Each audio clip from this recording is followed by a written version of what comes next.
But in the opening monologue tonight, I pointed out, all right, the speed of Trump, checking off promises, and I know we get caught up in, the media's obsessed that the health care bill didn't get finished. It will.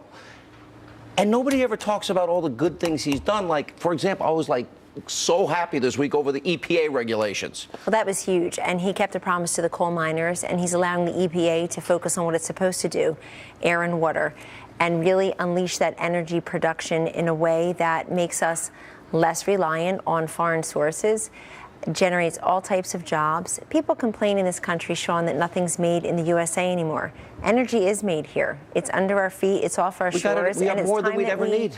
It's time that we invest in it. And the president has promised and is now making good on those promises through a number of executive actions to unleash clean coal and oil, natural gas, of course, and any number of different energy sources. But also this week, he started a commission on opioids, working with this new White House Office of American Innovation that Jared Kushner has put together to lead. You're going to be on this, right? So Governor Christie is the head of the commission, and I had the privilege of sitting in on a couple of the listening sessions. And for the first time since I got to the White House, I cried this week, which is saying a lot. Oh my gosh. It was because I listened to the stories of Vanessa and AJ and of Pam, and it was just so incredibly moving to hear their stories. In the case of Vanessa and AJ, both of whom are New Jersey residents, their success stories, they found treatment. We need to focus on interdiction and prevention. That's also a promise that he made to the people in New Hampshire in particular, where they have been devastated as much as other parts of the country. Look, opioids is a crisis, though, in this country that does not discriminate. It is touching every socioeconomic stratus. Everybody. Both genders, obviously. Scary. All ages, people who have graduated from college, who haven't, who have jobs, who don't.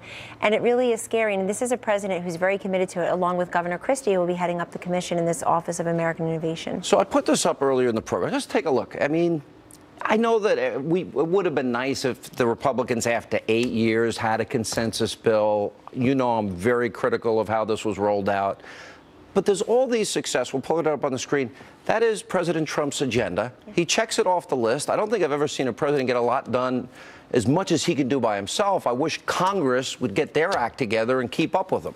It'd just be good if people got the message. I actually think when you look at some of the confidence numbers, it does show that people and job creators, the job seekers, and the job holders, Sean, all are seeing very good in this presidency so far. So if you look at that National Association of Manufacturers survey today, it's the highest it's been in 20 years. The man's been on the job for less than 3 months.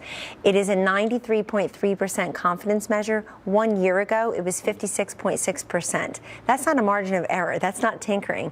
That is a huge uptick in confidence. You saw recently the Home Builders Confidence Survey, highest in 12 years. The Small Business Confidence Survey in Gallup, highest in almost 10 years. And it just goes on and on. People feel good about spending their money. Would you, like me, and I'm not trying to drag you into this fight, like to see Congress better prepared in terms of the legislation, have their caucus, their individual components, the moderates, the Freedom Caucus, the study group, the Tuesday group, the Saturday night go drinking group, you know, get on the same page? I'm not aware of that one. I just made it up. Be ready for these. These are not small items that he's tackling here on the economy and changing the tax code and infrastructure, even the energy thing. There's only so much he can do on his own. They've got to be ready to game up here.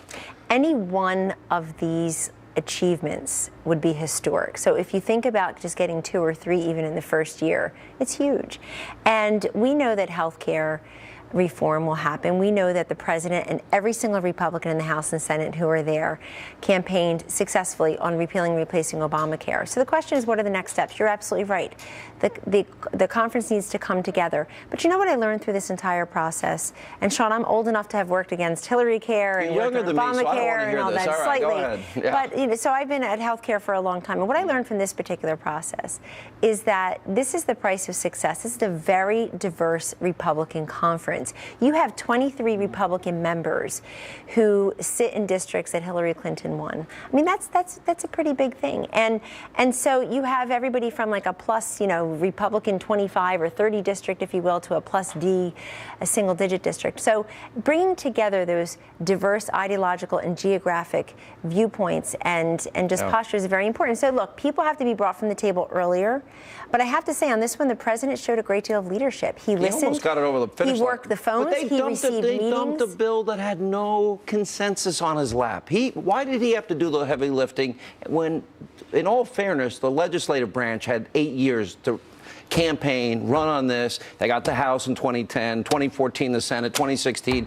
Really, they didn't have a bill ready to go. That kind of makes me mad. I'm confident that the conference will come together and that the deficit in votes was in the dozens. We started out at a deficit in the dozens and dozens, and it got shrunk down to about 12 to 18 votes, perhaps. So that's very heartening. But look, there were moderates who ended up not supporting it. There are conservatives who ended up supporting it. But that's the price of success for having a very diverse party. Look at the Democratic Party.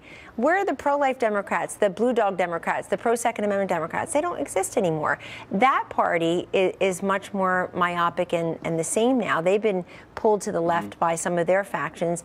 But in the case of the president, some people would prefer him to be the closer on this and not the leadoff batter.